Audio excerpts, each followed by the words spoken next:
Finally, the last thing we're going to talk about is toning, and that's about creating a balance, right? Because we want to make sure that we maintain muscle mass, we improve muscle mass, and tone the muscle and sculpt the muscle, but at the same time we lose body fat. So what we need to try and do is we need to make sure that when we're doing our resistance training, we're also adding some cardio.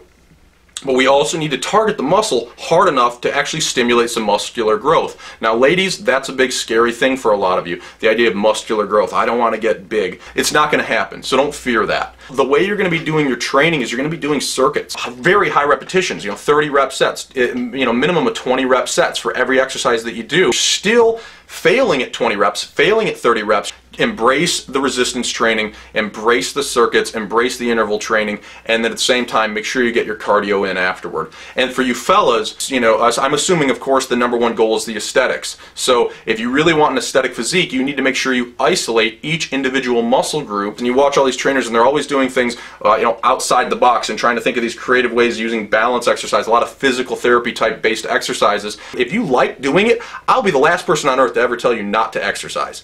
If there's something you love doing, more power to you. And not everyone should go one way or the other. And I think the people who have the most impressive physiques and the most impressive athletic bodies do a variety of different things. You really want to make sure you isolate the muscle as well if you want an aesthetic, shapely physique. You can't just do, core training and full body exercises if you really want awesome peaks. Because if you want the peaks on the buys, you're going to have to isolate and squeeze and pump that muscle to shape it and hit it from the angles necessary to form the muscular sculpture that we're looking for. So that's, again, the standard bodybuilding style sculpting training of isolation in the 8 to 12 rep range, and then also add in all that other fun stuff and your cardio in order to make the change.